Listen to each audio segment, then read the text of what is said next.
इतना नाम और इतना सुनते हैं आपको, और आपकी वजह से भी हम इतना लोगों को जोड़ रहे हैं कि नाम के अलावा इस दुनिया में है ही नहीं कुछ। ये गांधर्व विद्या है, गान विद्या, ये गांधर्व विद्या है।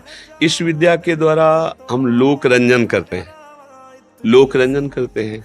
तो हमको ध्यान रखना चाहिए कि ये केवल लोक का है, पर लोक संभालने के लिए भगवान का रिझा लेना अत्यंत अनिवार्य है। कोई भी गायन विद्या हो, हमारी प्रधानता लोक रंजन में रहती है, हमारी प्रधानता श्री भगवान में नहीं रहती। आपके ऊपर भगवान की बड़ी कृपा है जो आप संतों का भाव रख करके आए हो और सत मार्ग पर चलने की आपके अंदर भावना है। बी पराग जी, मीरा जी, राधे राधे। राधे राधे महाराज जी, आपके चरणों में प्रणाम। महाराज जी, 9 महीने माँ बच्चे को अपनी कोख में रखती है और पैदा करती है। वो बच्चा दुनिया में आकर सांस ना ले, क्या वो इस दुनिया के लिए नहीं था? महाराज जी, थोड़ा सा इस बात को। जब तक जितनी जहां हमारी श्वासें नियत करके भेजा गया है तब तक वहां उतनी ही श्वासें हम केवल ले पाएंगे जिस शरीर में भेजा गया है। जैसे माँ के गर्भ में सिर्फ 4 महीने तुम्हें टिकना है, इसके बाद तुम्हारी आयु समाप्त, तुम नई योनि में जाओगे, उतना ही हो। 4 महीने के बाद तुम्हें जाना पड़ेगा। माँ के गर्भ से प्रकट हुए 5 घंटे केवल रहना है, 5 घंटे बाद जाना है। ये हमारे इस जन्म का थोड़ी है, अभी तो जन्म ही नहीं हुआ। ये पूर्व कर्मों के अनुसार शुभ और अशुभ कर्म से इस शरीर की रचना होती है। अब उस रचना में मनुष्य योनि का केवल इतना ही सौभाग्य दिया गया कि तुम माँ के गर्भ में 9 महीना तो बहुत होता है, तुम 1 महीने केवल बुदबुदा और बेर रूप होगे, नष्ट हो जाओगे, या तुम 4 महीने लोथर मानसिक नष्ट हो जाओ, या तुम पैदा होगे आंख खुलते ही तुम मर जाओगे। विधान है, अगर विधान है तो 80 वर्ष जियोगे, 100 वर्ष जियोगे। इसका नाम मृत्यु लोक है। गर्भ से लेकर के और पूरा शरीर होने तक कभी भी जितना विधान है श्वासों का, तो ये तो अहोभाग्य मनाओ कि माता पिता के द्वारा ऐसा विधान बन करके हम भूतल पर अभी जीवित हैं। हमारी श्वासें हैं अभी पता नहीं कितने सेकंड के हैं, तो हम राम कृष्ण हरि उच्चारण कर ले, भगवान नाम जप कर ले तो मंगल हो जाएगा। जैसे लोग सोचते हैं कि बालक गर्भ में है, उसको अमुक रोग हो गया, उसने क्या पाप किया है?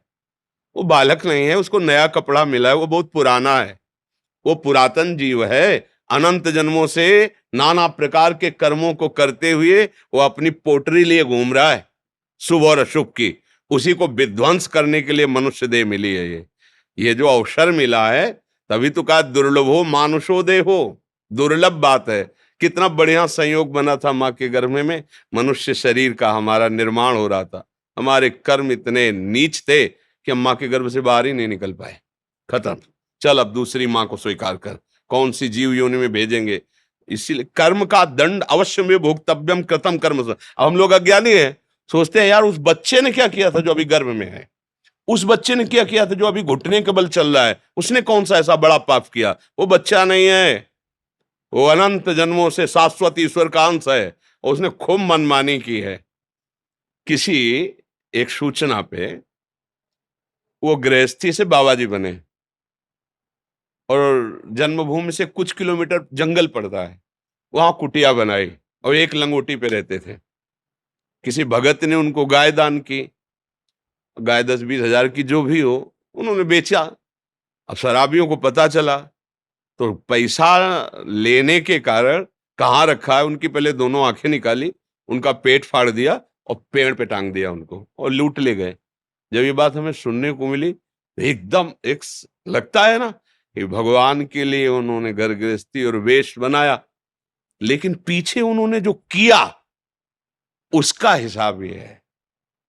जैसे बचपन से हमें याद नहीं हमने किसी को ऐसे कष्ट दिया हो। बाबा जी है, किडनी दोनों फेल है, डायलिसिस, अभी थोड़ी देर में डायलिसिस में चले जाएंगे।